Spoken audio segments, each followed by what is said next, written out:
خناقه جديده في البيوتي كوميونتي، هي مش جديده قوي بصراحه، هي بقى لها كام شهر شغاله. باتريك تال معروف بميك اب ارتست جيجي حديد منزل بلاشرات جديده بتكنيك معين اسمه الترانزيشنال براش. المفروض ان التكنيك ده اللي شهرته ميك اب ارتست تانية اسمها بينتد باي استر محدش يعرفها في مصر. الاتنين بقى رايح جاي ما بينهم الكلام، مين اللي عمل مين ومين اللي شهر ايه، وهو اصلا التكنيك ولا بتاعها ولا بتاعه، وموجود من السبعينات ويمكن من قبل السبعينات كمان. المفروض بقى ان باتريك تال بيحاول يبيع لنا البلاشر ده بالتكنيك ده، بس انتوا مش محتاجين تشتروا البلاشر بتاع باتريك تال عشان تعملوا التكنيك ده، تشتروه لي وانا عندي عمهم عم البلاشرات كلها. البلاشر الجديد بتاع شمس منزله حته بلاشر يا جماعه تحفه، الى 6 درجات بلاشر، الستة احلى من بعض والستة حلوين والستة درجاتهم تجنن والستة ترندنج اصلا، اللي هو يا شمس بتعمليها ازاي. فتعالوا نعمل التكنيك اللي عليه الخناقه بالبلاشرز الجديده بتاعه شمس. التكنيك بيحتاج درجتين، درجه ممكن تبقى هاديه شويه وممكن درجه تبقى فاقعه سيكه، فانا اخترت الدرجتين دول مارشميلو وجم.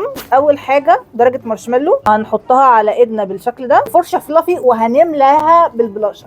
بعد كده في النص هنحط البلاشر وهندمجه كويس. بعد كده هناخد الكونسيلر بتاعنا وهنحط نقطه هنا ونقطه هنا زي ما استر بتعمل، وهي بتستخدم باودر باف عشان تدمج الكونسيلر، فهنعمل زيها بالظبط وهنستخدم باودر باف نظيفه. كل الباودر بافس اللي عندي مش لاقيه غير الصغيره دي هي اللي نظيفه. شايفين لما حطينا الكونسيلر الدنيا هديت خالص ازاي. المفروض بعد كده بقى ان احنا هنستخدم الدرجه اللي هي الفاقعه برده، هنحطها على ايدنا، بس المره دي هنقلب الباودر باف عشان هنستخدمها للبلاشر. هي بتملى حرفيا الباودر باف بالبلاشر، وبعد كده بتبتدي تطبطب خفيف في النص بحيث ان يبقى في مكان البلاشر يتفرد. هناخد وقتنا في البلندنج، وراكم حاجه؟ ما وريش حاجه. في بقى اي هارش لاينز، خطوط، الفرشه اللي احنا عملنا بيها في الاول هنبتدي كده ايه نطبطب بيها بحيث ان احنا ندمج الكلام ده كله، تبقى الدنيا شايفين ناعمه ازاي، مفيش خطوط مفيش اي حاجه تحسوا انها مش مدموجه مع بعض. واخر خطوه هنثبت اكيد بباودر بينك، مش بعد كل ده وهنضيع البينك اللي احنا عملناه. نبتدي بقى ايه اثبت الكلام ده بحيث ان احنا نبقى بنثبت بس في نفس الوقت محافظين على اللون